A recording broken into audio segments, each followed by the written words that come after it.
Welcome to my channel. I am Rajesh. ನಮ್ಮೆಲ್ರಿಗೂ ಎರಡು ಥರದ ಲೈಫ್ ಇರುತ್ತೆ. ಒಂದು ಪ್ರೊಫೆಷ್ನಲ್ ಲೈಫ್, ಇನ್ನೊಂದು ಪರ್ಸನಲ್ ಲೈಫ್. ಪ್ರೊಫೆಷ್ನಲ್ ಲೈಫ್ ಅಂತ ಬಂದಾಗ that may be any profession for that matter, communication plays a vital role. So ನಮ್ಗೆ ಯಾವಾಗ ಒಳ್ಳೆ ಕಮ್ಯುನಿಕೇಷನ್ ಸ್ಕಿಲ್ ಇರುತ್ತೆ, ನಾವು ಯಾರ ಜೊತೆಗೆ ಮಾತಾಡ್ತಾ ಇದ್ದೀವಿ, ಅವ್ರಿಗೆ ನಾವು ಏನನ್ನ ರೀಚ್ ಮಾಡಿಸ್ಬೇಕಾಗತ್ತೆ, ನಮ್ಮ ಥಾಟ್ಸನ್ನು ಹೆಂಗೆ ಶೇರ್ ಮಾಡ್ಕೋಬೇಕಾಗತ್ತೆ, ಅವ್ರಿಗೆ ಹೆಂಗೆ ಕನ್ವಿನ್ಸಿಂಗ್ ಆಗಿ ನಾವು ಹೇಳ್ತಾ ಇದ್ದೀವಿ, ನಮ್ಮ ಪಾಯಿಂಟ್ಸ್ ಅನ್ನ ಕ್ಲಿಯರ್ ಆಗಿ ಅವ್ರ ಮುಂದೆ ಇಡ್ತಾ ಇದೀವಿ. ಇದೆಲ್ಲ ಕೆಲಸವನ್ನು ಮಾಡೋಕೆ ಸಾಧ್ಯ ಆಗೋದು ಯಾವಾಗ ಅಂತಂದ್ರೆ ನಮಗೆ ಕಮ್ಯುನಿಕೇಶನ್ ನಲ್ಲಿ ಸ್ಕಿಲ್ ತುಂಬಾ ಚೆನ್ನಾಗಿದ್ದಾಗ, ಎಫೆಕ್ಟಿವ್ ಆಗಿ ಕಮ್ಯುನಿಕೇಶನ್ ಮಾಡೋಕ್ ಬಂದಾಗ ಮಾತ್ರ ಸಾಧ್ಯ ಆಗುವಂಥದ್ದು. Point number 1. ಸೆಕೆಂಡ್ ಪಾಯಿಂಟ್ ಬಂದು, ಕಮ್ಯುನಿಕೇಶನ್ ಸ್ಕಿಲ್ ಅಂದ ತಕ್ಷಣಕ್ಕೆ ನಮ್ಗೆಲ್ರಿಗೂ ಒಂದು ರಾಂಗ್ ಅಸಂಪ್ಷನ್ ಅಥವಾ ಪರ್ಸೆಪ್ಷನ್ ಏನಿದೆ ಅಂತಂದ್ರೆ, ಇಂಗ್ಲಿಷ್ ಮಾತಾಡೋಕ್ ಬರೋರ್ನ ಮಾತ್ರ ಕಮ್ಯುನಿಕೇಶನ್ ಸ್ಕಿಲ್ ತುಂಬಾ ಚೆನ್ನಾಗಿದೆ ಅಂತ ಕನ್ಸಿಡರ್ ಮಾಡ್ತಾರೆ, ಇಲ್ಲ ಅಂದ್ರೆ ಇಲ್ಲ ಅಂತ ಹೇಳಿ. ಹಂಗಲ್ಲ. ಫಸ್ಟ್ ನಿಮ್ಗೆ ಒನ್ ಥಿಂಗ್ ಕ್ಲಿಯರ್ ಆಗ್ಲಿ, ಇಂಗ್ಲಿಷ್ ಅನ್ನು ಕಲ್ತ್ಕೊಳ್ಳುವಂಥದ್ದು ಅಂತ ಬಂದಾಗ ಇಟ್ಸ್ ಅ ಲ್ಯಾಂಗ್ವೇಜ್, ಒಂದು ಲ್ಯಾಂಗ್ವೇಜ್ ಅಷ್ಟೇ. That may be English or something else, ಯಾವ್ದಾದ್ರು ಆಗಿರಲಿ. ಕಮ್ಯುನಿಕೇಶನ್ ಸ್ಕಿಲ್ ಅಂತ ಬಂದಾಗ, ಅಥವಾ ಎಫೆಕ್ಟಿವ್ ಆಗಿ ನಾವು ಕಮ್ಯುನಿಕೇಟ್ ಮಾಡ್ತೀವಿ ಅಂತ ಬಂದಾಗ, ಅದು ಯಾವುದೇ ಭಾಷೆ ಆಗಿರಲಿ, Kannada, Hindi, Telugu, Tamil, English, which our language it may be, ಆ ಭಾಷೆಯನ್ನು ಉಪಯೋಗಿಸ್ಕೊಂಡು ಹೆಂಗ್ ಮಾತಾಡ್ತೀವಿ ನಾವು ಅನ್ನೋದು ಮ್ಯಾಟ್ರ್ ಆಗುತ್ತೆ. ಸೊ ಅದನ್ನ ಮಾತಾಡೋದಿದೆಯಲ್ಲ, ಅದನ್ನ ಕಮ್ಯುನಿಕೇಶನ್ ಸ್ಕಿಲ್ ಅಂತ ಕರಿತೀವಿ. ನೆನ್ಪಿರ್ಲಿ, English is a language, communication ಅಂತ ಬಂದಾಗ ಇಟ್ಸ್ ಅ ಸ್ಕಿಲ್. ಇದು ಬೈ ಬರ್ತ್ ಬರೋವಂಥದ್ದಲ್ಲ, ಕೆಲವ್ರಿಗೆ ಬಂದಿರಲೂಬಹುದು. ಬಟ್ ಮ್ಯಾಕ್ಸಿಮಮ್ ನಾವೇನ್ ಮಾಡ್ಕೋಬೇಕು, ನಾವು ಬೆಳೀತಾ ಬೆಳೀತಾ ಬೆಳೀತಾ ಬೇರೆ ಬೇರೆ ಎಲ್ಲ ರೀತಿಯಲ್ಲಿ ನಮ್ಗೆ ಹೆಂಗೆ ಸೋಷಿಯಲೈಸೇಷನ್ ಆಗುತ್ತೆ, ಅದೇ ತರ ಕರೆಕ್ಟ್ ಆಗಿ ಎಫೆಕ್ಟಿವ್ ಆಗಿ ಮಾತಾಡೋದನ್ನ ಕಲ್ತ್ಕೊಳ್ಳೋದು ಕೂಡ ಒಂದು ಸ್ಕಿಲ್. ಸೊ ಅದನ್ನ ಇನ್ಕಲ್ಕೇಟ್ ಮಾಡ್ಕೊಳ್ಳುವಂಥದ್ದು ಬಹಳ ಎಸೆನ್ಷಿಯಲ್ ಆಗಿದೆ ಇವತ್ತಿನ ಟೈಮ್ ಅಂತ ಬಂದಾಗ. ಬಿಕಾಸ್ ಯಾಕೆ ನಾನು ಬಿಗಿನಿಂಗ್ ಅಲ್ಲಿ ಇಷ್ಟನ್ನು ಹೇಳ್ತಾ ಇದ್ದೀನಿ ಇದ್ರ ಬಗ್ಗೆ ಅಂತಂದ್ರೆ, ನೀವು ಜಾಬ್ ಅನ್ನ ತಗೊಳ್ಳೋದ್ರಿಂದ ಶುರು ಮಾಡ್ಕೊಂಡು ಇಂಟರ್ವ್ಯೂನ ಫೇಸ್ ಮಾಡಕ್ ಹೋಗ್ತಿರಲ್ವಾ, ಅಲ್ಲಿಂದ ಶುರು ಮಾಡ್ಕೊಂಡು ನಿಮ್ಮ ಕೆರಿಯರ್ ಅಥವಾ ಪ್ರೊಫೆಷನಲ್ ಅಲ್ಲಿ ತುಂಬಾ ಗ್ರಾಫ್ ಹೀಗೆ ಅಪ್ವರ್ಡ್ಸ್ ಹೋಗ್ಬೇಕು, ತುಂಬಾ ಎತ್ತರಕ್ಕೆ ನೀವು ಹೋಗ್ಬೇಕು, ಅಥವಾ ನಿಮ್ದು ತುಂಬಾ ನೋಟಬಲ್ ಅನ್ನೋ ರೋಲ್ ಅನ್ನ ನೀವು ಪ್ಲೇ ಮಾಡಬೇಕು ಅಂತ ಆಯ್ತು ಅಂತಂದ್ರೆ, ಅಲ್ಲಿ ನೀವು ಎಷ್ಟು ಚೆನ್ನಾಗಿ ಕಮ್ಯುನಿಕೇಟ್ ಮಾಡ್ತೀರಾ ಅನ್ನೋದು ತುಂಬಾ ಇಂಪಾರ್ಟೆಂಟ್ ಆಗುತ್ತೆ. ಮಾರ್ಕ್ಸ್ ಮತ್ತೆ ಸರ್ಟಿಫಿಕೇಟ್ಸ್, ಎಕ್ಸ್ಪೀರಿಯನ್ಸ್, ಇದ್ರ ಜೊತೆಗೆ above all ನಿಂತ್ಕೊಳ್ಳುವಂಥದ್ದು communication.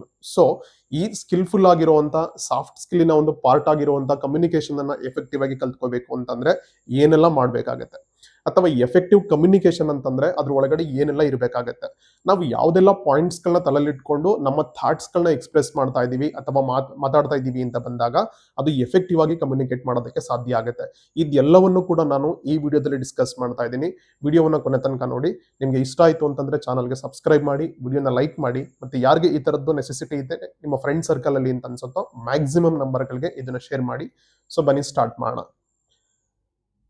First 3 pillars of communication ಅಂತ ಹೇಳಿ ಇಲ್ಲಿ ಹೆಡ್ಡಿಂಗ್ ಅನ್ನ ಹಾಕಿದ್ದೀನಿ. ಸೊ 3 ಪಿಲ್ಲರ್ಸ್ ಯಾವ್ಯಾವ್ದಿದೆ ನಿಮಗೆ ಕಾಣಿಸ್ತಾ ಇದೆ. ಒಂದು ವರ್ಬಲ್ ಅಂತ ಇದೆ, ಇನ್ನೊಂದು ವೋಕಲ್ ಅಂತ ಇದೆ, ಇನ್ನೊಂದು ನಾನ್ ವರ್ಬಲ್ ಅಂತ ಇದೆ. ನಾನು ಮತ್ತೆ ಹೇಳ್ತಾ ಇದ್ದೀನಿ, ಬಿಗಿನಿಂಗ್ ಅಲ್ಲಿ ಹೇಳಿದ್ದನ್ನ, ನಾನು ಇಲ್ಲಿ ಮಾತಾಡ್ತಿರುವಂತದ್ದು ಕಮ್ಯುನಿಕೇಶನ್ ಅನ್ನೋ ಒಂದು ಸ್ಕಿಲ್ ಬಗ್ಗೆ, ನಾಟ್ ಅಬೌಟ್ ಇಂಗ್ಲಿಷ್ ಲ್ಯಾಂಗ್ವೇಜ್. ನಿಮ್ಗೆ ಇನ್ನೂ ಚೆನ್ನಾಗಿ ಅರ್ಥ ಆಗ್ಬೇಕು ಅಂತಂದ್ರೆ, ನಾವು ಕಸ್ಟಮರ್ ಕೇರ್ಗೆಲ್ಲ ಕಾಲ್ ಮಾಡ್ತೀವಿ ನೋಡಿ. ಕಸ್ಟಮರ್ ಕೇರ್ ಕಾಲ್ ಮಾಡಿದಾಗ ಕನ್ನಡಕ್ಕಾಗಿ ಒಂದನ್ನು ಒತ್ತಿ, ಹಿಂದಿಗೆ 2, ಇಂಗ್ಲಿಷ್ 3, ಈ ತರದೆಲ್ಲ ಆಪ್ಷನ್ಸ್ ಬರುತ್ತೆ ನಮಗೆ. ನಾವು ಕನ್ನಡವನ್ನ ಪಿಕ್ ಮಾಡ್ಕೊಂಡ್ವಿ ಅಂತಂದ್ರೆ, ನಾವು ಮನೆಯಲ್ಲಿ ಮಾತಾಡೋ ಕನ್ನಡಕ್ಕೂ ಅವ್ರು ಕಸ್ಟಮರ್ ಕೇರ್ ನಲ್ಲಿ ಯಾರು ಎಕ್ಸಿಕ್ಯೂಟಿವ್ಸ್ ಗಳು ಇರ್ತಾರಲ್ವಾ, ಅದನ್ನ ಕಸ್ಟಮರ್ ಎಕ್ಸಿಕ್ಯೂಟಿವ್ಸ್ ಗಳು ಅವ್ರು ಮಾತಾಡೋ ಕನ್ನಡಕ್ಕೂ ಆ ಪಿಚ್ಚು ಮತ್ತೆ ಇಂಟೋನೇಷನ್, ಮಾತಾಡುವಂತ ಸ್ಟೈಲು, ಸೆಲೆಕ್ಷನ್ ಆಫ್ ವರ್ಡ್ಸ್ ಗಳು they are completely different. So ನಾನಿವಾಗ ನನ್ನ ಮನೇಲಿ ಪರ್ಸನಲ್ ಆಗಿದ್ದಾಗ ಮಾತಾಡೋದಕ್ಕೂ, ಪ್ರೊಫೆಷನಲ್ ಆಗಿ ಬೀಯಿಂಗ್ ಅ ಟೀಚರ್ ನಾನು ಕ್ಲಾಸ್ ರೂಮ್ ಅಲ್ಲಿ ಸ್ಟೂಡೆಂಟ್ಸ್ ಗಳನ್ನ ಅಡ್ರೆಸ್ ಮಾಡಿ ಮಾತಾಡೋದು, ಮತ್ತೆ ಇಲ್ಲಿ ವಿಡಿಯೋನ ಮಾಡ್ತಾ ಇದ್ದೀನಿ ಅನ್ನೋ ಇಂಟೆನ್ಷನ್ ಇಟ್ಕೊಂಡು ಇಲ್ಲಿ ನಾನು ಮಾತಾಡುವಂತ ಸ್ಟೈಲ್ಗಳು ಆಬ್ವಿಯಸ್ಲಿ ಡಿಫರ್ ಆಗುತ್ತೆ. ಸೊ ಹಾಗಾಗಿ ನಾವು ಯಾವ ಜಾಗದಲ್ಲಿದ್ದೀವಿ, ಯಾರ ಜೊತೆಗೆ ಮಾತಾಡ್ತಾ ಇದ್ದೀವಿ, ನಾವು ಒಂದು ಸಿಚುಯೇಷನ್ ಅಲ್ಲಿ ಮಾತಾಡಬೇಕಾದ್ರೆ ನಮ್ಮ ರೋಲ್ ಏನಿದೆ ಅಲ್ಲಿ, ಸೊ ನಾವು ಏನನ್ನ ಹೆಂಗೆ ಅದನ್ನ ಡೆಲಿವರ್ ಮಾಡ್ಬೇಕಾಗತ್ತೆ ನಮ್ದು ಥಾಟ್ಸ್ ಗಳನ್ನ ಅನ್ನೋದು, ಇವೆಲ್ಲವೂ ಕೂಡ ಮ್ಯಾಟರ್ ಆಗುತ್ತೆ. ಇದು ಒಂದ್ ದಿವ್ಸಕ್ಕೆ ಬರುವಂತದ್ದಲ್ಲ, ಪ್ರಾಕ್ಟೀಸ್ ಮಾಡ್ತಾ ಮಾಡ್ತಾ ಮಾಡ್ತಾ ಬಂತು ಅಂತಂದ್ರೆ, ಬಿಕಾಸ್ ಒಬ್ಬ ವ್ಯಕ್ತಿಯ ಪರ್ಸನಾಲಿಟಿಯನ್ನ ಅದನ್ನ ಗೇಜ್ ಮಾಡೋದು ಅಂತ ಬಂದಾಗ, what of such a kind of personality ಈ ಆರ್ ಶಿ ಹ್ಯಾಸ್ ಅಂತ ಹೇಳ್ಬೇಕಾದ್ರೆ ನಮಗೆ ತುಂಬಾ ಪ್ರಾಮಿನೆಂಟ್ ರೋಲ್ ಅನ್ನ ಪ್ಲೇ ಮಾಡುವಂಥದ್ದು ಕಮ್ಯುನಿಕೇಶನ್. ಸೊ ಈ 3 ಪಿಲ್ಲರ್ಸ್ ಅಂತ ಬಂದಾಗ, ಮೊದಲನೇದು ವರ್ಬಲ್, ಕನ್ನಡದಲ್ಲಿ ಪದಗಳು ಅಂತ ಹಾಕಿದ್ದೀನಿ. ಸೊ ಪದಗಳು ಇನ್ the sense that may be any language ಅಂತ ಅವಾಗಲೇ ಹೇಳಿದೆ ನಾನು. ನಾವು ಯಾವ ಕಂಟೆಂಟ್ ಅನ್ನ ಇಟ್ಕೊಂಡು ಮಾತಾಡ್ತಾ ಇದ್ದೀವಿ ಅಂಡ್ ಅದಕ್ಕೆ ತಕ್ಕಂಗೆ ಬೇಕಾಗಿರುವಂತ ವರ್ಡ್ಸ್ ಗಳು ನಮಗೆ ಇನ್ ದ ಸೆನ್ಸ್ ವೊಕ್ಯಾಬ್ಯುಲರಿ ಇರಬೇಕು. ತುಂಬಾ ಕಾಂಪ್ಲಿಕೇಟೆಡ್ ಆಗಿ, ಬಿಕಾಸ್ ಈಗ ನನಗೊಂದು ಲ್ಯಾಂಗ್ವೇಜ್ ಗೊತ್ತು ಅಂತ ಹೇಳಿ ಹೆವಿ ವರ್ಡ್ಸ್ ಗಳನ್ನ, ಕಾಂಪ್ಲಿಕೇಟೆಡ್ ಆಗಿರೋ ವರ್ಡ್ಸ್ ಗಳನ್ನ, ಅಥವಾ ತುಂಬಾ ರೇರ್ ಆಗಿರೋ ವರ್ಡ್ಸ್ ಗಳನ್ನ ಡಿಕ್ಷನರಿಯಿಂದ ಪಿಕ್ ಮಾಡಿ ಯೂಸ್ ಮಾಡ್ತೀನಿ ಅಂದ್ರೆ, ನಾನು ಇಂಗ್ಲಿಷ್ ಬಗ್ಗೆನೇ ಮಾತಾಡ್ತಾ ಇಲ್ಲ, ಅದು ಯಾವ ಭಾಷೆನಾರ, ಇವನ್ ಕನ್ನಡ ಆಗಿರ್ಲಿ, ಯಾರು ಕೇಳದೇ ಇರುವಂತ ಅಪರೂಪಕ್ಕೆ ಎಲ್ಲೆಲ್ಲ ಯೂಸ್ ಮಾಡೋ ಭಾಷೆನ ವರ್ಡ್ಸ್ಗಳನ್ನ ತಗೊಂಡ್ಬಂದು ನಾನು ಮಾತಾಡ್ತಿದ್ದೀನಿ ಅಂತಂದ್ರೆ that is not effective communication at all. So simple ಆಗಿರ್ಬೇಕು. ನಾವು ಯಾರ ಮುಂದೆ ನಿಂತ್ಕೊಂಡು ಮಾತಾಡ್ತಾ ಇದೀವಿ ಅವ್ರಿಗೆ ಅದು ಅರ್ಥ ಆಗೋಂಗಿರ್ಬೇಕು. ಅಂಡ್ ನಾವು ಮಾತಾಡ್ಬೇಕಾದ್ರೆ ಪ್ರತಿ ಮೂಮೆಂಟ್ ಅಲ್ಲೂ ಅರ್ಥ ಮಾಡ್ಕೋಬೇಕಾಗಿರೋದು ನಮ್ಮ ಆಡಿಯನ್ಸ್ ಯಾರು ಅಥವಾ ನನ್ನ ಎದುರುಗಡೆ ಇರೋ ವ್ಯಕ್ತಿ ಯಾರು ಅಂತ ಹೇಳಿ. ಆಡಿಯನ್ಸ್ ಇನ್ ದ ಸೆನ್ಸ್ ನಾವು ಪಬ್ಲಿಕ್ ಅಡ್ರೆಸ್ ಮಾಡಿ ಮಾತಾಡ್ತಿದೀವಿ ಅಂತಂದ್ರೆ, ಈಗ ನಾನು ವಿಡಿಯೋನ ರೆಕಾರ್ಡ್ ಮಾಡ್ತಾ ಇದ್ದೀನಿ ಅಂತಂದ್ರೆ ನನ್ನ ಆಡಿಯನ್ಸ್ ಯಾರು ಅಂತ ನಂಗೆ ತಲೆಗಿರ್ಬೇಕು. ನಾನು ಯಾರನ್ನ ಟಾರ್ಗೆಟ್ ಮಾಡ್ಕೊಂಡು ಈ ವಿಡಿಯೋನ ಮಾಡ್ತಾ ಇದ್ದೀನಿ, ಅದು ನೋಡೋರಿಗೆ ಇದು ನಾನು ಹೇಳ್ತಿರೋ ಪಾಯಿಂಟ್ ಅರ್ಥ ಆಗ್ತಿದ್ಯಾ ಅಥವಾ ಆಗುತ್ತಾ, ಅವ್ರು ಕರೆಕ್ಟಾಗಿ ರೀಚ್ ಆಗುತ್ತಾ, ನಾನು ಪೂರ್ತಿ ಕನ್ವೆ ಮಾಡ್ತೀನ ಅನ್ನೋವಷ್ಟು ಕಾನ್ಶಿಯಸ್ ಆಗಿ ನಾನು ಫಸ್ಟ್ ಯೋಚನೆ ಮಾಡಬೇಕು. ಅವಾಗ ನಾನು ಯಾವ ವರ್ಡ್ಸ್ಗಳನ್ನ ಇಲ್ಲಿ ಯೂಸ್ ಮಾಡಬೇಕಾಗತ್ತೆ, ಅದನ್ನ ಹೆಂಗೆ ಅದನ್ನ ಬಳಸಬೇಕಾಗತ್ತೆ, ಅಥವಾ ಈ ವರ್ಡ್ಸ್ಗಳನ್ನ ಯೂಸ್ ಮಾಡಿದ್ರೆ ಕಷ್ಟ ಆಗತ್ತಾ, ಇದನ್ನ ಯೂಸ್ ಮಾಡಿದ್ರೆ ಈಸಿ ಆಗತ್ತಾ, ಇದೆಲ್ಲವನ್ನು ಕೂಡ ಯೋಚನೆ ಮಾಡಬೇಕಾಗತ್ತೆ. ಸೊ ಫಸ್ಟ್ ಅರ್ಥ ಮಾಡ್ಕೋಬೇಕಾಗಿರೋದು, ನಾನು ಹೋಗಿ ಎಲ್ಲಿ ಮಾತಾಡಬೇಕು, ಪಬ್ಲಿಕ್ ಸ್ಪೀಚ್ ಕೊಡ್ತಾ ಇದ್ದೀನ, ಅಥವಾ ಇಂಟರ್ವ್ಯೂನಲ್ಲಿ ಮಾತಾಡ್ತಾ ಇದ್ದೀನ, ಅಥವಾ ನನ್ನ ಹೈಯರ್ ಅಥಾರಿಟೀಸ್ ಜೊತೆಗೆ ಮಾತಾಡ್ತಾ ಇದ್ದೀನ, ನನ್ನ ಕಲೀಗ್ಸ್ಗಳ ಜೊತೆಗೆ ಮಾತಾಡ್ತೀನ, ಓಕೆನಾ, ಅಥವಾ ಯಾರು ಎಲ್ಲಿ ಮಾತಾಡ್ತಾ ಇದ್ದೀನಿ ಮತ್ತು ಯಾವ ವಿಷಯವನ್ನ ಯಾವ ಸಂದರ್ಭದಲ್ಲಿ ಮಾತಾಡ್ತಾ ಇದ್ದೀನಿ, ಅದಕ್ಕೆ ತಕ್ಕಂಗೆ we must have plenty of words in ready. ಏನೋ ready in the sense finger ಟಿಪ್ಸ್ನಲ್ಲಿ ಇಟ್ಕೊಂಡಿರ್ಬೇಕು ಆ ವರ್ಡ್ಸ್ಗಳನ್ನ ನಾವು. ಸೊ ಅದು ಫಸ್ಟ್ ಆಗಿ ಅರ್ಥ ಮಾಡ್ಕೋಬೇಕಾಗಿರೋದು. ಸೆಕೆಂಡ್ ಒನ್ ಅಂತ ಬಂದ್ರೆ ಇಲ್ಲಿ ವೋಕಲ್ ಅಂತ ಹಾಕಿದ್ದೀನಿ, ಧ್ವನಿಯ ಏರಿಳಿತ ಅಂತ ಹೇಳ್ಬಿಟ್ಟು ಕನ್ನಡದಲ್ಲಿ ಕ್ಯಾಪ್ಷನ್ ಅನ್ನ ಹಾಕಿದ್ದೀನಿ. ಸೊ ಧ್ವನಿಯ ಏರಿಳಿತ ಅಥವಾ ವೋಕಲ್ಸ್ ಅಂತ ಬಂದಾಗ ಇಲ್ಲಿ ವರ್ಡ್ಸ್ಗಳಾಯ್ತು. ಸೊ ಈ ರೆಡಿ ಇರುವಂತ ವರ್ಡ್ಸ್ಗಳನ್ನ, ನಮ್ಮಲ್ಲಿರುವಂಥ ವೊಕ್ಯಾಬ್ಯುಲರಿಯನ್ನು ಯೂಸ್ ಮಾಡಿಕೊಂಡು ಅದನ್ನ ಹೆಂಗ್ ಡೆಲಿವರ್ ಮಾಡ್ತೀನಿ ಅಂತ ಹೇಳಿ. Vocal in the sense way of delivery, in the sense ನಮ್ದು ಟೋನ್ ಹೆಂಗಿರಬೇಕು, ಪಿಚ್ ಹೆಂಗಿರಬೇಕು, pitch in the sense rise and fall. ಈಗ ಮೋನೋಟನಸ್ ಆಗಿ ಒಂದೇ ವಾಯ್ಸ್ ನಲ್ಲಿ, ಇನ್ ದ ಸೆನ್ಸ್ ಒಂದೇ ಸೌಂಡ್ ಹಂಗೆ ಹೋಗ್ತಾ ಇದೆ, ರೈಸ್ ಅಂಡ್ ಫಾಲ್ ಇಲ್ಲ, ಅಪ್ ಅಂಡ್ ಡೌನ್ ಇಲ್ಲ ಅದ್ರಲ್ಲಿ ಅಂತಂದ್ರೆ ಕಿವಿಗೆ ಹೊಡೆದಂಗೆ ಆಗತ್ತೆ, ಅದು ಕೇಳಿಸ್ಕೊಳ್ಳೋಕೆ ಇಂಟ್ರೆಸ್ಟ್ ಬರಲ್ಲ. ಇನ್ನು ಜಸ್ಟ್ ಅಸ್ಯೂಮ್ ಮಾಡ್ಕೊಳ್ಳಿ, ಒಂದು ಮ್ಯೂಸಿಕಲ್ ಇನ್ಸ್ಟ್ರೂಮೆಂಟ್ ಅನ್ನ, that may B flute, guitar, piano, keyboard, what ever it may be, ಒಂದೇ ಸ್ವರವನ್ನ ಒಂದೇ ಟೋನಲ್ಲಿ ಅಂತ ಹಿಂಗೆ ಪ್ಲೇ ಮಾಡ್ತಿದೀವಿ ಅಂತಂದ್ರೆ ಕಿವಿಗೆ ಹೊಡೆದಂಗೆ ಆಗ್ತಿರತ್ತೆ. ಸೊ ನಮ್ಮ ಮಾತುಗಳು ಕೂಡ ಹಾಗೆ ಇರುತ್ತೆ. ರೈಸ್ ಅಂಡ್ ಫಾಲ್ ಇರಬೇಕು, ಇಂಟೋನೇಷನ್ ಇರಬೇಕು, ಜೊತೆಗೆ audibility, that is very important.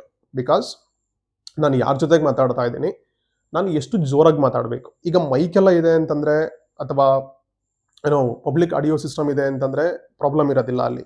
ಆದ್ರೆ ವಿತೌಟ್ ಮೈಕ್ ಏನಾದ್ರು, ಈವನ್ ವಿತ್ ಮೈಕು ಕೂಡ ಅಷ್ಟೇ, ತುಂಬಾ ಜೋರಾಗಿಲ್ಲ ಕಿರಿಚ್ ಮಾತಾಡಿದ್ರೆ ಕೇಳಿಸ್ಕೊಳ್ಳೋರು ಕಿವಿಗೆ ಏನು ಕರ್ಕಶ ಅಂತ ಅನ್ಸುತ್ತೆ. ಸೊ ಆಡಿಯನ್ಸ್ಗಳು ಎಷ್ಟು ಡಿಸ್ಟೆನ್ಸ್ ಅಲ್ಲಿ ಇದ್ದಾರೆ, ಅಥವಾ ಒಬ್ಬ ವ್ಯಕ್ತಿ ಒಂದು 2-3 ಜನ ಇದ್ದಾರೆ ಅಂತಂದ್ರೆ ಅವ್ರು ಎಷ್ಟು ದೂರದಲ್ಲಿ ಕುತ್ಕೊಂಡಿದ್ದಾರೆ, ನಾನು ಎಷ್ಟು ವಾಯ್ಸ್ ಅನ್ನ ಯೂಸ್ ಮಾಡಿದ್ರೆ ಅವ್ರಿಗೆ ಅದು ಆಡಿಬಲ್ ಇರುತ್ತೆ, ಎಷ್ಟು ವಾಯ್ಸ್ ಅನ್ನ ಯೂಸ್ ಮಾಡಿದ್ರೆ ಅವ್ರಿಗೆ ಆಡಿಬಲ್ ಇರಲ್ಲ ಅನ್ನೋದನ್ನ ಯೋಚನೆ ಮಾಡಬೇಕು.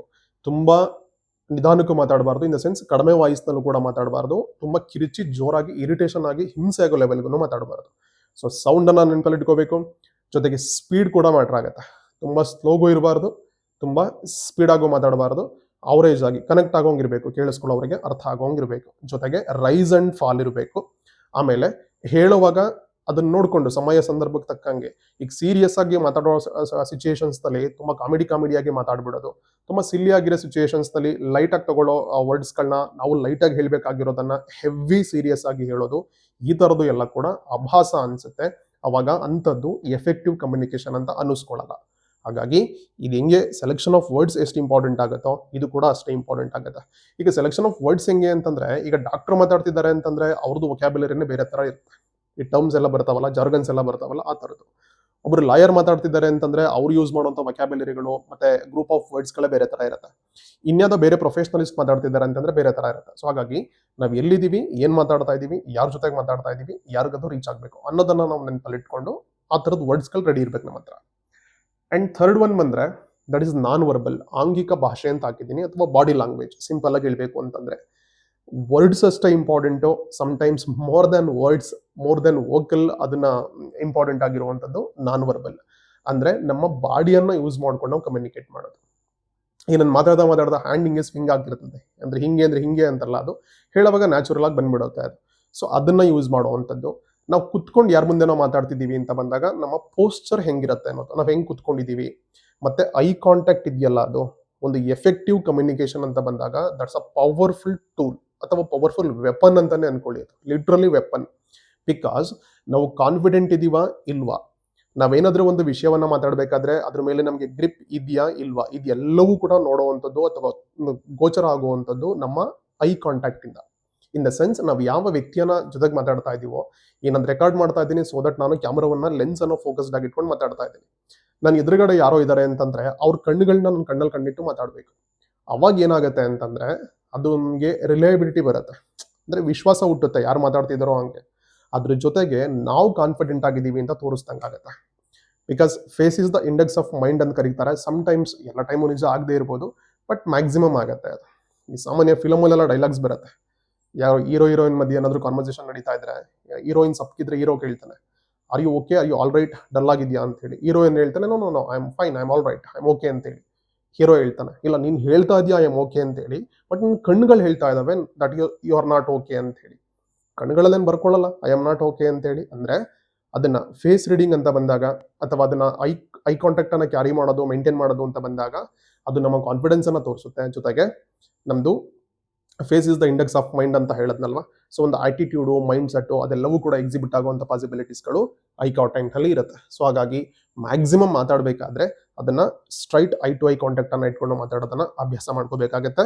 ಅದನ್ನ ಬಿಟ್ಟು ಎಲ್ಲೆಲ್ಲೋ ನೋಡ್ಕೊಂಡು ಮೇಲೆ ಕೆಳಗಡೆ ನೋಡ್ಕೊಂಡು ಮಾತಾಡುವಂಥದ್ದು, ಆ ಕಡೆ ಈ ಕಡೆ ನೋಡಿ ಮಾತಾಡುವಂಥದ್ದು, ಅದನ್ನ ಒಂಥರ ಇಂಡಿಫರೆಂಟ್ ಉದಾಸೀನವಾಗಿರೋ ಬಿಹೇವಿಯರ್ ಅನ್ನೋಂಗೂ ಪ್ರೊಜೆಕ್ಟ್ ಆಗುತ್ತೆ. At the same time lack of confidence ಅನ್ನೋದು ಹೈಲೈಟ್ ಮಾಡಿ ತೋರಿಸುತ್ತೆ. ಹಾಗಾಗಿ ಅದಕ್ಕೋಸ್ಕರನೇ ಇವನ್ನ 3 ಪಿಲ್ಲರ್ಸ್ ಅಂತ ಕರೆಯುವಂಥದ್ದು.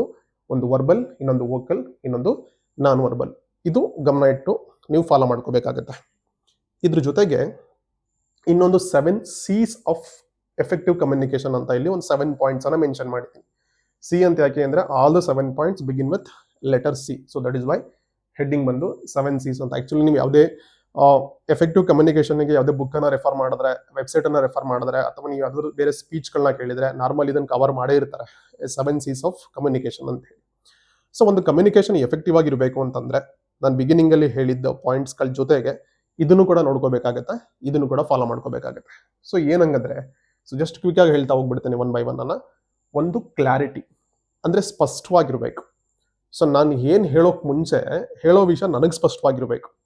ಸೊ ನಾನು ಇಲ್ಲಿ ಕಮ್ಯುನಿಕೇಶನ್ ಸ್ಕಿಲ್ ಬಗ್ಗೆ ಒಂದು ವಿಡಿಯೋನ ಮಾಡ್ತಾ ಇದ್ದೀನಿ, ಒಂದು ಕಂಟೆಂಟ್ ಮಾಡ್ತಾ ಇದ್ದೀನಿ ಅಂತಂದ್ರೆ first of all I must be clear about what I am doing. So ಇದು ನಾನು ಮಾಡ್ತಾ ಇದ್ದೀನಿ ಅಂತಂದ್ರೆ ನನಗೆ ಕ್ಲಾರಿಟಿ ಇಲ್ಲ ಅಂತಂದ್ರೆ ನಾನು ಎದುರುಗಡೆ ಇರೋರ್ಗೆ ಹೆಂಗೆ ಅದನ್ನ ಹೇಳೋಕ್ಕಾಗತ್ತೆ? ಅದು ಯಾವ ವಿಷಯ ಆಗಿರ್ಲಿ, ಅದು ಅಫ್ಕೋರ್ಸ್ ಪ್ರೊಫೆಷನಲ್ ಲೈಫ್ ಆದ್ರೂ ಆಗಿರ್ಲಿ, ಪರ್ಸನಲ್ ಲೈಫ್ ಆದ್ರೂ ಆಗಿರ್ಲಿ, ಯಾರಿಗಾದ್ರೂ ಮಾತಾಡ್ತಿದ್ದೀವಿ ಹೇಳ್ತಿದ್ದೀವಿ ಅಂತ ಬಂದಾಗ ನಮಗೆ ಕ್ಲಾರಿಟಿ ಇರಬೇಕು. ಸೊ ದೆನ್ ಓನ್ಲಿ ಬೇರೆಯವ್ರಿಗೆ ನಾವು ಅದನ್ನ ಕ್ಲಿಯರ್ ಆಗಿ ಹೇಳುವಂತ ಅಥವಾ ಅದನ್ನ ಮುಟ್ಸುವಂತ ನಮ್ಮ ಥಾಟ್ಸ್ ಅನ್ನ ಡೆಲಿವರ್ ಮಾಡೋ ಕೆಲಸವನ್ನ ಮಾಡುವಂಥದ್ದು. ಸೊ ಅದನ್ನ ಮಾಡೋ ಟೈಮ್ನಲ್ಲಿ ನಾವು ಕ್ಲಿಯರ್ ಆಗಿರಬೇಕು, ನಾವು ಹೇಳೋದನ್ನು ಕೂಡ ನಾವು ಅದರಲ್ಲಿ ಕ್ಲಾರಿಟಿ ಇರಬೇಕು. ಕನ್ಫ್ಯೂಷನ್, ಆಂಬಿಗ್ವಿಟಿ ಅಥವಾ ಆಗ ಈಗ ಅಂತ ಅಡ್ಗೋಡೆ ಮೇಲೆ ದೀಪ ಇಟ್ಟಂಗೆ ಮಾತಾಡೋದು, ಈ ಥರದ್ದೆಲ್ಲ ಮಾತಾಡಿ ಕನ್ಫ್ಯೂಷನ್ ಅನ್ನು ಕ್ರಿಯೇಟ್ ಮಾಡೋ ಕೆಲಸವನ್ನ ಮಾಡಬಾರ್ದು.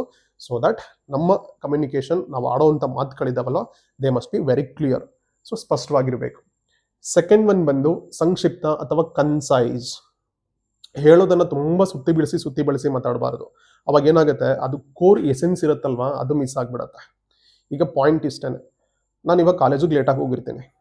ಯಾಕೆ ಲೇಟಾಗಿ ಹೋದೆ ಅಂತ ನಮ್ಮ ಪ್ರಿನ್ಸಿಪಲ್ ಕೇಳಿದ್ರೆ, ಅಥವಾ ನಾನೇ ಅವರಿಗೆ ಫೋನ್ ಮಾಡಿ ಕಮ್ಯುನಿಕೇಟ್ ಮಾಡಬೇಕು ಅಂತಂದ್ರೆ ಆ ಮೂಮೆಂಟಿಗೆ ಏನು ಹೇಳಬೇಕು, ಪ್ರಿಸೈಸ್ ಆಗಿ ಇನ್ಫಾರ್ಮೇಶನ್ ಅನ್ನ ಕೊಡುವಂತ ಕೆಲಸವನ್ನ ಮಾಡಬೇಕು. ಈಗೇನೋ ಫಾರ್ ಎಕ್ಸಾಂಪಲ್ ನಾನು ಬಸ್ಸಲ್ಲಿ ಹೋಗ್ತಾ ಇರ್ತೀನಿ ಅಥವಾ ಬೈಕಲ್ಲಿ ಹೋಗ್ತಾ ಇರ್ತೀನಿ, ಅಲ್ಲೆಲ್ಲೋ ಮರ ಕೆಳಗಡೆ ಬಿದ್ದುಬಿಟ್ಟಿರುತ್ತೆ, ರೋಡ್ ಬ್ಲಾಕ್ ಆಗ್ಬಿಟ್ಟಿರುತ್ತೆ, ಅಥವಾ ಏನೋ ಬೈಕ್ ಏನೋ ಪಂಚರ್ ಆಗ್ಬಿಟ್ಟಿರುತ್ತೆ, ಅಥವಾ ಇನ್ನೇನೋ ಟ್ರಾಫಿಕ್ ಆಗ್ಬಿಟ್ಟಿರುತ್ತೆ, ಏನೇನೋ ಪ್ರಾಬ್ಲಮ್ ಆಗ್ಬಿಟ್ಟಿರುತ್ತೆ. ಸೊ ಎಲ್ಲವನ್ನು ಡೀಟೈಲ್ಡ್ ಆಗಿ ಸ್ಟೋರಿ ತರ ಹೇಳುವಂಥದ್ದು, ಅದು ದಟ್ ಇಸ್ ನಾಟ್ ಗುಡ್. ಯಾವಾಗ ಅದು ಲಿಟ್ರಲಿ ನೆಸೆಸಿಟಿ ಇದೆ ಅಂತಂದಾಗ ದಟ್ಸ್ ಫೈನ್. ಬಟ್ ಹೇಳೋ ವಿಷಯವನ್ನ ನಾವು ಸಾಧ್ಯವಾದಷ್ಟು ಕನ್ಸೈಸ್ ಆಗಿ, ಅಂದ್ರೆ ಸಂಕ್ಷಿಪ್ತವಾಗಿ, ಚಿಕ್ಕದಾಗಿ, ಓಕೆ ಏನಾಗಿದೆಯಲ್ಲ ಅದನ್ನ ಮುಟ್ಟಿಸ್ಬೇಕು. ಈಗ ಬಸ್ ಕೆಟ್ಟೋಗಿದೆ, ಏನೋ ಲೇಟ್ ಆಗ್ತಿದೆ ಅಂತಂದ್ರೆ, ಬಸ್ ಕೆಟ್ಟೋಗಿದೆ ಸರ್ ಲೇಟ್ ಆಗುತ್ತೆ, ಬಸ್ ಕೆಟ್ಟೋಗಿದೆ ಮ್ಯಾಮ್ ಲೇಟ್ ಆಗುತ್ತೆ, ಇಷ್ಟು. ಅದಾದ್ಮೇಲೆ ಇನ್ನೂ ಡೀಟೇಲ್ಡ್ ಆಗಿ ಅಲ್ಲಿ ಹೇಳೋ ನೆಸೆಸಿಟಿ ಇದೆ ಅಂತಂದ್ರೆ ಏನ್ ಕೆಟ್ಟೋಯ್ತು, ಏನಾಯ್ತು ಪ್ರಾಬ್ಲಮ್ಮು, ಎಷ್ಟು ಜನ ಇದ್ರು, ಮತ್ತೆ ಅದಕ್ಕೆಲ್ಲ ಆಲ್ಟರ್ನೇಟಿವ್ಸ್ ಏನಾಯ್ತು, ನಿಮ್ಮ ಆಲ್ಟರ್ನೇಟಿವ್ ಬೇರೆ ಏನು ವ್ಯವಸ್ಥೆ ಮಾಡ್ಕೊಂಡು ಅಲ್ಲಿಗೆ ರೀಚ್ ಆದ್ರಿ, ಇದೆಲ್ಲವನ್ನು ಬೇಕಂದ್ರೆ ಯಾವಾಗಾದ್ರೂ ನೆಸೆಸಿಟಿ ಇದೆ ಅಂತಂದ್ರೆ ಹೇಳಿದ್ರೆ ದಟ್ಸ್ ಫೈನ್. ಬಟ್ ಎಲ್ಲವನ್ನು ಒಟ್ಟಿಗೆ ಒಂದೇ ಗುಕ್ಕಿಗೆ ಹೇಳಬಾರ್ದು, ಅದನ್ನ ಸಂಕ್ಷಿಪ್ತವಾಗಿರ್ಬೇಕು. ತುಂಬಾ ಎಳ್ದು ಚೂಯಿಂಗಮ್ ತರ ಮಾಡಿ ಹೇಳಬಾರ್ದು ಅದನ್ನ. ಅಂಡ್ ಥರ್ಡ್ ಪಾಯಿಂಟ್ ಬಂದು ಕಾಂಕ್ರೀಟ್, ಅಂದ್ರೆ ನಿಖರವಾಗಿರುವಂಥದ್ದು. ಸುಮ್ಮನೆ ಏನೋ ಗಾಳಿಲಿ ಗುಂಡೊಡಿಯೋದು ಅಂತಂತಾರಲ್ಲ ಹಂಗೆ, ಅಥವಾ ಬೀಟಿಂಗ್ ಅರೌಂಡ್ ದ ಬುಷ್ ಅಂತೆಲ್ಲ ನಾವು ಗಾದೆ ಮಾತನ್ನು ಯೂಸ್ ಮಾಡ್ತೀವಲ್ಲ, ಹಂಗೆ ಏನೇನೇನೇನೋ ಹೇಳೋದಲ್ಲ. ಅಲ್ಲಿ ನಾವು ಹೇಳೋದ್ರ ಬಗ್ಗೆ ಈ ಸ್ಪಷ್ಟವಾಗಿ ಹೇಳೋದು ಎಷ್ಟು ಇಂಪಾರ್ಟೆಂಟೋ ಅದಕ್ಕಿಂತ ಒಂದು ತೂಕ ಜಾಸ್ತಿ ಇಂಪಾರ್ಟೆಂಟ್ ನಿಖರವಾಗಿ ಹೇಳುವಂಥದ್ದು. So that should be concrete. So what ever V communicate that should be concrete. So ನಿಖರವಾಗಿ ಇರಬೇಕು. ಸೊ ಅಂದ್ರೆ ನಮಗೊಂದು ಫಿಕ್ಸ್ಡ್ ಆಗಿ, ಅಂದ್ರೆ ಏನನ್ನು ನಾವು ಹೇಳಬೇಕು ಅಂತ ಪಾಯಿಂಟ್ ಮಾಡ್ಕೊಂಡಿರ್ತೀವಲ್ಲ, ಜಸ್ಟ್ ಆ ಪಾಯಿಂಟ್ ಟು ಪಾಯಿಂಟ್ ಅನ್ನಂಗಿರಬೇಕು. ಸೊ ನಿಖರತೆ ಇರಬೇಕು ಅದ್ರ ಒಳಗಡೆ. ಅಂಡ್ ಫೋರ್ತ್ ಒನ್ ಬಂದು ಕರೆಕ್ಟ್ ಅಥವಾ ಕರೆಕ್ಟ್ನೆಸ್ ಅಂತಾನು ಅಂತಾರೆ, ಅಂದ್ರೆ ಸರಿಯಾಗಿರುವಂಥದ್ದು. ಸುಳ್ಳನ್ನು ಹೇಳುವಂಥದ್ದು, ಅಥವಾ ಮನಸ್ಸಿಗೆ ಬಂದಿದ್ದನ್ನು ಹೇಳುವಂಥದ್ದು, ಅಥವಾ ನಮೇ ಕಪೋಲಕಲ್ಪಿತವಾಗಿ ಮಾತಾಡೋದು ಅಂತಾರಲ್ಲ, ಹಾಗೆ ಅಸಂಪ್ಷನ್ಸ್ ಅನ್ನ ಇಟ್ಕೊಂಡು ಮಾತಾಡುವಂಥದ್ದು, ಇದೆಲ್ಲ ಮಾಡಬಾರ್ದು. ಹೇಳೋದನ್ನ ನಾವು ಕರೆಕ್ಟ್ ಆಗಿ ಕಮ್ಯುನಿಕೇಟ್ ಮಾಡಬೇಕು. ಸೊ ಯಾರಿಗೆ ಹೇಳ್ತಾ ಇದ್ದೀವೋ ಅವರಿಗೆ. ನಿಮ್ಗೇನು ಡೌಟ್ ಬರುತ್ತೆ, ಕೆಲವರು ಸುಳ್ಳು ಹೇಳ್ಬೇಕಂತಾನೆ ಇಂಟೆನ್ಷನ್ ಇಟ್ಕೊಂಡು ಮಾತಾಡ್ತಾರಲ್ಲ, ಅದು ಹಿಂಗೆ. ಈಗ ನಾವು ಎಷ್ಟೋ ಸಲ ಹೇಳೋದ್ರು ಅಂದ್ರೆ ಈಗ ಪೊಲಿಟಿಷಿಯನ್ಸ್ಗಳೆಲ್ಲ ಮಾತಾಡ್ತಾರೆ ನೋಡಿ, ಕೆಲವೊಂದ್ಸಲಿ ಸ್ಟೇಟ್ಮೆಂಟ್ ಕೊಟ್ಟಾಗ ಅವ್ರಿಗೆ ಗೊತ್ತಿರುತ್ತೆ ಸುಳ್ಳು ಹೇಳ್ತಾ ಇದೀವಿ ನಾವು ಅಂತೇಳಿ, ಸತ್ಯ ತಲೆಮೇಲೆ ಹೊಡೆದಂಗೆ ಹೇಳ್ತಾ ಇರ್ತಾರೆ ಅವರು. ಓಕೆನಾ? ಅಂಥದ್ನೆಲ್ಲ ಎಕ್ಸಾಂಪಲ್ ನಾವು ಇದನ್ನ ಒಂದು ಪ್ರೊಫೆಷನಲ್ ಲೈಫ್ ಅಂತ ಬಂದಾಗ, ಅಥವಾ ಕೆರಿಯರ್ ಗ್ರೋತ್ ಅಂತ ಬಂದಾಗ, ಅಲ್ಲಿ ಬೇಕಾಗಿರುವಂಥ ಕಮ್ಯುನಿಕೇಶನ್ ಸ್ಕಿಲ್ ಅಂತ ಬಂದಾಗ ಅಂಥದ್ನೆಲ್ಲ ಫಾಲೋ ಮಾಡಬಾರದು. ಸೊ ಹಂಗಾಗಿ ಕರೆಕ್ಟಾಗಿ ಹೇಳ್ಬೇಕು. ದೆನ್ ಕನ್ಸಿಡರ್ ಅಥವಾ ಪರಿಗಣನೆ ಅಂತ ಇನ್ನೊಂದು ಪಾಯಿಂಟ್ ಅನ್ನ ಹಾಕಿದ್ದೀನಿ. ಕನ್ಸಿಡರೇಷನ್ ತಗೊಳ್ಳೋದು ಹೆಂಗೆ ಅಂತಂದ್ರೆ, ನನ್ನ ಎದುರುಗಡೆ ಯಾರು ಇರ್ತಾರಲ್ವಾ ಅವ್ರನ್ನ ಕೇಳಿಸ್ಕೊಳ್ಳೋದು ಕೂಡ ಇಂಪಾರ್ಟೆಂಟ್ ಆಗುತ್ತೆ. ಈ ಪಾಯಿಂಟ್ಗೆ ಲಾಸ್ಟಿಗೆ ಬರ್ತೀನಿ ನಾನು, ಲಿಸನಿಂಗ್ ಸ್ಕಿಲ್ ಎಷ್ಟು ಇಂಪಾರ್ಟೆಂಟ್ ಆಗುತ್ತೆ ಅನ್ನೋದನ್ನ.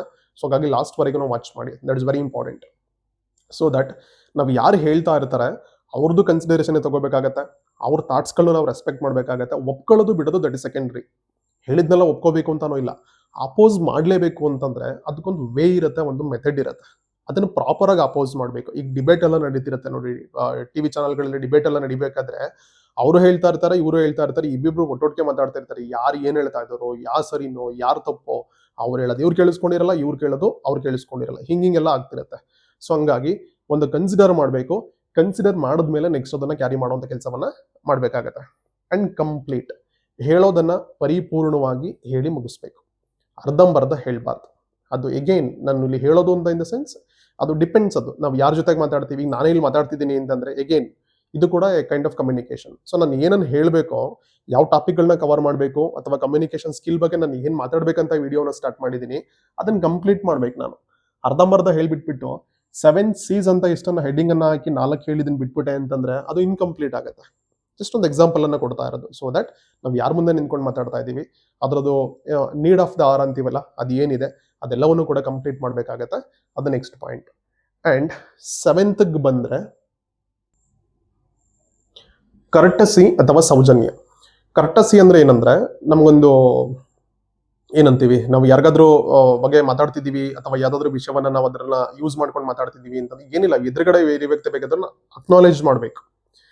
ಅಂದ್ರೆ ಒಂದು ಸೌಮ್ಯವಾಗಿ ಹೇಳುವಂಥದ್ದು, ಅಥವಾ ಯಾರಾದ್ರೂ ನಮ್ಗೆ ಹೆಲ್ಪ್ ಮಾಡಿರೋದನ್ನ ಅದನ್ನ ಗುರುತಿಸಿ ಅವ್ರಿಗೆ ಹೈಲೈಟ್ ಮಾಡಿ ಹೇಳುವಂಥದ್ದು, ಈ ತರದನ್ನೆಲ್ಲಾನು. ಈಗ ಟಿವಿ ನ್ಯೂಸ್ ಚಾನಲ್ಗಳಲ್ಲಿ ಬೇರೆ ಚಾನಲ್ದನ್ನ ಅವರು ಅದನ್ನ ಕಾಪಿ ಮಾಡ್ಕೊಂಡು ಡಿಸ್ಪ್ಲೇ ಮಾಡ್ತಾ ಇರ್ತಾರೆ. ಫಾರ್ ಎಕ್ಸಾಂಪಲ್ ಇವಾಗ ಕಲರ್ಸ್ ಕನ್ನಡ, ಜಿ ಕನ್ನಡದಲ್ಲೆಲ್ಲ ಈ ಎಂಟರ್ಟೈನ್ಮೆಂಟ್ ಶೋಸ್ಗಳೆಲ್ಲ ಬರ್ತವೆ, ರಿಯಾಲಿಟಿ ಶೋಸ್ಗಳೆಲ್ಲ ಬರ್ತವೆ. ನ್ಯೂಸ್ ಚಾನಲ್ ಅವ್ರು ಏನ್ ಮಾಡ್ತಾರೆ, ಇದರಲ್ಲಿರೋ ಒಂದಷ್ಟು ವಿಡಿಯೋ ಕ್ಲಿಪ್ಪಿಂಗ್ಸ್ಗಳನ್ನ ಅವ್ರು ಹಾಕೊಂಡು ಬೇರೆ ಪ್ರೋಗ್ರಾಮ್ ಅನ್ನ ಮಾಡ್ತಾ ಇರ್ತಾರೆ. ಆ ಕಾರ್ನರ್ ಅಲ್ಲಿ ಕರ್ಟಸಿ ಅಂತ ಒಂದು ವರ್ಡ್ ಅನ್ನ ಹಾಕಿರ್ತಾರೆ. ಅಂದ್ರೆ ಕರ್ಟಸಿ ಅಥವಾ ಕನ್ನಡದಲ್ಲಿ ಕೃಪೆ ಅಂತ ಕೊಟ್ಬಿಟ್ಟು ಯಾವ ಚಾನಲ್ ಇಂದ ಬಾರೋ ಮಾಡಿರ್ತಾರಲ್ವಾ ಅದನ್ನಲ್ಲಿ ಮೆನ್ಷನ್ ಮಾಡಿರ್ತಾರೆ. ಸೊ ನಾವಿಲ್ಲಿ ಕಮ್ಯುನಿಕೇಶನ್ ಸ್ಕಿಲ್ ಅಂತ ಬಂದಾಗ, ಅಥವಾ ಎಫೆಕ್ಟಿವ್ ಕಮ್ಯುನಿಕೇಶನ್ ಅಂತ ಬಂದಾಗ, ಕರ್ಟಸಿ ಹೆಂಗ್ ಮ್ಯಾಟರ್ ಆಗುತ್ತೆ ಅಂತಂದ್ರೆ, ನಾವು ಮಾತಾಡೋದನ್ನ ಯಾವ ವೇನಲ್ಲಿ ಮಾತಾಡ್ತಾ ಇದ್ದೀವಿ, ಯಾವ ಟೋನಲ್ಲಿ ಮಾತಾಡ್ತಿದ್ದೀವಿ ಅಂತ ಹೇಳಿ. ಆ ಒಂದು ಸೌಜನ್ಯದ ಎಲ್ಲೇ ಇರುತ್ತಲ್ವಾ, ಕರ್ಟಸಿ ಲೈನ್ ಇರುತ್ತಲ್ವಾ, ಅದ್ರ ಒಳಗಡೆನೆ ಕಮ್ಯುನಿಕೇಶನ್ ಇತ್ತು ಅಂತಂದ್ರೆ that is very good, that is very effective and that is safe. ಎಲ್ಲಾನು ಓಕೆ, ಏನೂ ಪ್ರಾಬ್ಲಮ್ ಇಲ್ಲ, ಏನೂ ಕಾಂಟ್ರವರ್ಸಿ ಆಗುವಂಥದ್ದು ಅಥವಾ ತುಂಬಾ ಹಾರ್ಶ್ ಆಗಿ ಸೌಂಡ್ ಆಗುವಂಥದ್ದು ಈ ಥರದ್ದು ಏನೂ ಆಗೋದಿಲ್ಲ. ಯಾವಾಗ ಲೆವೆಲ್ ಅನ್ನ ಕ್ರಾಸ್ ಮಾಡಿ ಹೋಗುತ್ತೋ, ಈ ನಾನು ನ್ಯೂಸ್ ಚಾನಲ್ ಎಕ್ಸಾಂಪಲ್ ಕೊಡ್ತಾ ಇದ್ದೆ, ನಾವು ಪಬ್ಲಿಕ್ ಪ್ಲೇಸ್ ನಲ್ಲಿ ಕುತ್ಕೊಂಡಿದ್ದೀವಿ, ವಿಡಿಯೋ ಕ್ಯಾಪ್ಚರ್ ಮಾಡ್ತಾ ಇದ್ದೆ, ಇದು ಫುಲ್ಲು ಬ್ರಾಡ್ಕಾಸ್ಟ್ ಆಗುತ್ತೆ, ಎಲ್ಲೆಲ್ಲೋ ಜನಗಳು, ಕೋಟ್ಯಾಂತರ ಜನಗಳು ನೋಡ್ತಾರೆ, ಇದ್ರ ಸೆನ್ಸೇ ಇಲ್ದಲೆ ಹೆಂಗೋ ಮಾತಾಡ್ಬಿಡ್ತಾರೆ, ಎಂತೆಂಥ ವರ್ಡ್ಸ್ಗಳನ್ನ ಯೂಸ್ ಮಾಡ್ಬಿಡ್ತಾರೆ. ಸೊ ಈ ಥರದನ್ನೆಲ್ಲ ಮಾತಾಡ್ದಲೇ ನಮ್ಮನ್ನು ಮಾತಾಡೋದ್ರಲ್ಲೇ ವ್ಯಕ್ತಿಯನ್ನ ಅಳಿಯೋದು ಅಂತ ಸುಮಾರು ಸಲ ಈ ಸೈಕಾಲಜಿನೆಲ್ಲ ಬರುತ್ತೆ. ಒಬ್ಬ ವ್ಯಕ್ತಿ ಯಾವ ಥರದ ಮನುಷ್ಯ ಇವನು, ಯಾವ ಥರದ ಪರ್ಸನಾಲಿಟಿ ಅಂತ ಬಂದಾಗ ಬೇರೆ ಬೇರೆ ಮೆಷರ್ಮೆಂಟ್ಗಳಲ್ಲಿ ವೇ ಆಫ್ ಸ್ಪೀಕಿಂಗ್ ಕೂಡ ಮ್ಯಾಟರ್ ಆಗುತ್ತಂತೆ ಅಕಾರ್ಡಿಂಗ್ ಟು ಸೈಕಾಲಜಿ. ಸೊ ಹಾಗಾಗಿ ನಾವು ಯಾವ ಥರದನ್ನ ಮಾತಾಡ್ತಾ ಇದ್ದೀವಿ, ಮಾತಿನಲ್ಲೇ ಸೌಜನ್ಯ ಇದೆಯಾ ನಾವು ಆಡೋ ಮಾತಿನಲ್ಲಿ, ಅಥವಾ ತುಂಬಾ ಹಾರ್ಷಾಗಿ ಸೌಂಡ್ ಆಗ್ತಿದೆಯಾ, ಎಲ್ಲವೂ ಕೂಡ ಬೇಗ ಗೊತ್ತಾಗ್ಬಿಡತ್ತೆ. ಸೊ ಅದನ್ನು ಕೂಡ ಮೈಂಡಲ್ಲಿ ಇಟ್ಕೊಂಡು ನಾವು ಕಮ್ಯುನಿಕೇಟ್ ಮಾಡಬೇಕಾಗುತ್ತೆ. ಸೊ ಹಾಗಾಗಿ ನಾವು ಪ್ರೀವಿಯಸ್ ಪಾರ್ಟ್ನಲ್ಲಿ ಡಿಸ್ಕಸ್ ಮಾಡಿದ್ದ 3 ಪಿಲ್ಲರ್ಸ್ಗಳ ಜೊತೆಗೆ ಈ 7 C's ಇವು ಕೂಡ ಇಂಪಾರ್ಟೆಂಟು. ಇವೆಲ್ಲವನ್ನು ಕೂಡ ಮೈಂಡಲ್ಲಿ ಇಟ್ಕೊಂಡು ನಾವು ಮಾತಾಡಬೇಕಾಗತ್ತೆ. ಅಂಡ್ ಇದ್ರ ಜೊತೆಗೆ ನಾನು ಅವಾಗಲೇ ಹೇಳಿದೆ ಬಿಗಿನಿಂಗ್ ಅಲ್ಲಿ, ಇದ್ರಷ್ಟೇ ಇಂಪಾರ್ಟೆಂಟು ಲಿಸನಿಂಗ್ ಎಬಿಲಿಟಿ ಅಥವಾ ಲಿಸನಿಂಗ್ ಪೇಷನ್ಸ್. ನಾವು if anybody wants to become a good listener, good speaker, he or she must be a good listener first. Because without being an effective listener, one person cannot be effective speaker. So ಹಾಗಾಗಿ ನಾವು ಎಷ್ಟು ಕೇಳಿಸ್ಕೊತೀವೋ ಕೇಳಿಸ್ಕೊಂಡಷ್ಟು effective ಆಗಿ ಮಾತಾಡೋದಕ್ಕೆ ಸಾಧ್ಯ ಆಗುತ್ತೆ. ಎದುರುಗಡೆ ಇರೋ ವ್ಯಕ್ತಿ ಏನ್ ಮಾತಾಡ್ತಾ ಇದ್ದಾನೆ ಅದನ್ನ ಕೇಳಿಸ್ಕೊಳ್ಳೋಕೆ ರೆಡಿ ಇರೋದಿಲ್ಲ.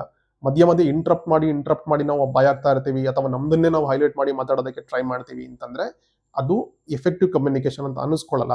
ಮತ್ತೆ ನಮ್ಮ ಪರ್ಸನಾಲಿಟಿನ ನಾವೇ ತುಂಬಾ ಡಿಗ್ರೇಡ್ ಮಾಡ್ಕೊಂಡಂಗಾಗತ್ತೆ. ಅದನ್ನ ಅಪ್ಲಿಫ್ಟ್ ಮಾಡೋದಾಗಿರ್ಲಿ ಅಥವಾ ಹಿಂಗೆ ಅಪ್ವರ್ಡ್ಸ್ ನಾವು ಗ್ರಾಫನ್ನ ತಗೊಂಡೋಗೋದಾಗಿರ್ಲಿ ಅದು ಆಗೋದಿಲ್ಲ. ಸೊ ಹಾಗಾಗಿ ನಾವು ಕೇಳಿಸ್ಕೋಬೇಕು. ಕೇಳಿಸ್ಕೊಂಡಿದ್ದನ್ನ ಅಕ್ನಾಲೇಜ್ ಮಾಡಿ ಓಕೆ ಫೈನ್ ನೀವು ಈ ತರ ಹೇಳ್ತಾ ಇದ್ದೀರಾ, ಅಪೋಸ್ ಮಾಡಿ ಪರವಾಗಿಲ್ಲ. ನೀವು ಯಾರೋ ವ್ಯಕ್ತಿ ಅಪೋಸ್ ಮಾಡಬೇಕು, ಅವ್ರು ಹೇಳಿದ ತಾಟನ್ನ ಒಪ್ಕೋಬೇಕು ಅಂತಾನೆ ಇಲ್ಲ. ಅಪೋಸ್ ಮಾಡಕ್ಕೊಂದು ರೀತಿ ಇರುತ್ತೆ ಅಂತ ನಾನು ಬಿಗಿನಿಂಗ್ ಅಲ್ಲೇ ಹೇಳಿದೆ ಅಲ್ವಾ. ಓಕೆ ಫೈನ್ ನೀವು ಈ ತರ ಅಂತ ಹೇಳ್ತಾ ಇದ್ದೀರಾ, ಬಟ್ ನಂದು ಒಂದು ಪಾಯಿಂಟ್ ಇದೆ, ನಂದು ಒಂದು ವರ್ಷನ್ ಇದೆ, ಈ ತರದಲ್ಲೂ ನೀವು ಯೋಚನೆ ಮಾಡಿ. ಈ ತರದ್ದು ಒಂದು ಫೇಸ್ ಇರ್ಬೋದು, ಈ ತರದ್ದು ಒಂದು ಪರ್ಸೆಪ್ಷನ್ ಇರ್ಬೋದು, ಈ ತರದ್ದು ಒಂದು ಪಾಸಿಬಿಲಿಟೀಸ್ಗಳಿರ್ಬೋದು ಅಂತ ನೀವು ಯಾಕೆ ಯೋಚನೆ ಮಾಡಬಾರದು ಅಂತ ಹೇಳಿದ್ರೆ ಕೇಳಿಸ್ಕೊಳ್ಳೋರ್ಗು ಇರ್ಬೋದಾ ಅಂತ ಅಟ್ಲೀಸ್ಟ್ ಒಂದು ಕೇಳಿಸ್ಕೊಳ್ಳೋ ಕುತೂಹಲ ಏನಾದ್ರೂ ಬರುತ್ತೆ, ಕೇಳಿಸ್ಕೊಳ್ಳೋ ಪೇಷನ್ಸ್ ಆದ್ರೂ ಬರುತ್ತೆ. ಅದ್ ಬಿಟ್ಬಿಟ್ಟು ಮಾತಾಡೋಕೆ ಬಿಡ್ದಲ್ಲೇನೆ ಅಥವಾ ನಾವು ಸರಿ ಕೇಳಿಸ್ಕೊಂಡಲ್ಲೇ ನಾವು ಮಧ್ಯ ಮಾತಾಡ್ತೀವಿ ಅಥವಾ ಸುಮ್ಮನೆ ಅಬ್ರಪ್ಟ್ ಆಗಿ ಮಾತಾಡ್ತೀವಿ ಅಂತ ಬಂದಾಗ ಟೈಮ್ಸ್ ಅದು ಕಾಮಿಡಿ ಪೀಸ್ಗಳಾಗೋ ಚಾನ್ಸ್ಗಳು ಇರುತ್ತೆ. ಟೈಮ್ಸ್ ಎದುರುಗಡೆ ಇರೋ ವ್ಯಕ್ತಿಗೆ ನಮ್ಗಳ ಬಗ್ಗೆ ತುಂಬಾ ನೆಗೆಟಿವ್ ಆಗಿ ಒಂದು ಒಪಿನಿಯನ್ ಕ್ರಿಯೇಟ್ ಆಗುವಂತ ಪಾಸಿಬಿಲಿಟೀಸ್ಗಳು ತುಂಬಾ ಸ್ಟ್ರಾಂಗ್ ಆಗಿರುತ್ತೆ. ಸೊ ಹಾಗಾಗಿ ಇದ್ರಷ್ಟೇ ಇಂಪಾರ್ಟೆಂಟು ಎಫೆಕ್ಟಿವ್ ಆಗಿ ನಾವು ಕೇಳಿಸ್ಕೊಳ್ಳೋ ಅಂಥದ್ದು.